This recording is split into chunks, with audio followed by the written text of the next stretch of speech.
What in the forearm are you doing? Forearms? No. I'm gonna give you some hacks, bro. Let's fix this.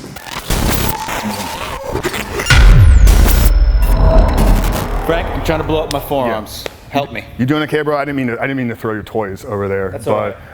I mean, there is some validity to those, but yeah. I did get those for my nephew for his Christmas when he was 10. Okay. So while they may work, ones? I think they're actually a little bit harder. So we can use those, but what if I teach you some things to actually do in the gym using gym equipment? Yes, please. Would that be good for everybody? Yes, please. Okay, cool.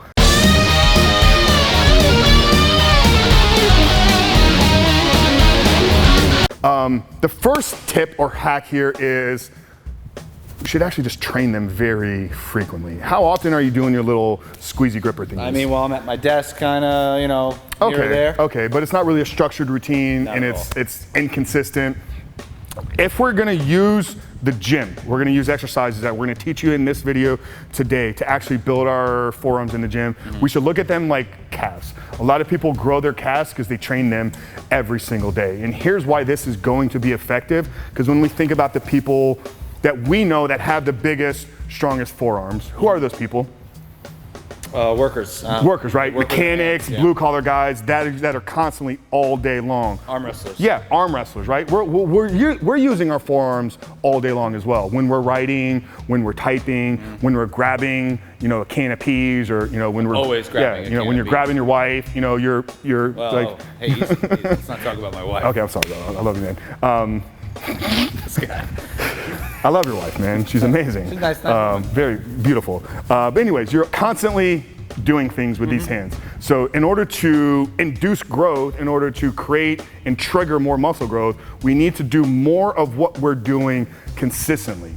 We're not using our chest a lot. So that's why going into the gym and training chest twice a week can be effective. But we've already confirmed that we're using our forearms every single day. So if we're gonna grow them in the gym, we should be training them every single day or every other day. So the first hack here, Steven, is I just want you to increase your frequency. At least train your forearms 3 to 4 days a week. First hack is increase your frequency. The next two hacks are just gonna be the actual exercises that you should be doing. So we can do the grip squeezers, still keep doing that at your desk. I think it's, you know, maybe beneficial there. But the two exercises I want you doing here in the gym are gonna be hammer curls and wrist curls. Okay, let's walk through the hammer curl first. Hammer curl is going to be, I like using analogies. When we swing a hammer, we don't swing it like this, right? Like, so it's like we're not open hand, it's wrist down, hammering this way. So if we're gonna hammer curl, we would curl this way, right? So I know I taught you in one of the other videos, bicep training is supination. Your forearm is not responsible for this. So we just want to keep a neutral forearm all the way throughout. Really keep those elbows out. Now you are using some bicep, but what this is doing, this is getting a lot of your brachialis involved. One maybe advanced tip, if you want to make this even more challenging, you would do them single hand and you would come across your body. Coming across this way. And now you're gonna get a little bit, as high as you can possibly go. So this is going to get a little bit more of the bicep involved into the movement, but obviously still the main focus is this upper forearm, or what's known as your brachialis muscle. So you're working your biceps, you're also working your forearms. You're squeezing the weight with your grip, which is obviously gonna use your forearms. The forearm is not gonna be responsible for the elbow flexion or the supination. But because of how this weight is distributed, like you have to, so when I'm here, show me. If I think about this, so obviously we know that weights work against the laws of physics, right? So that means it wants to go down. In order for me to keep that up, that muscle has to fire. So that's why this exercise becomes more of a forearm, because I get there, it wants to go down, but I'm gonna keep it from not going down by contracting the brachialis muscle or the upper forearm. So it's a bicep secondary driver, with the vast majority of it coming through the upper forearm or brachialis. You're killing two birds a little bit there. Yeah, which is effective. I mean, amazing, right? So first movement here, so we're gonna train them consistently and frequently, 3 to 4 days a week. We're gonna do hammer curls, and then the second one, go ahead and grab both of them at the same time, is just a wrist curl.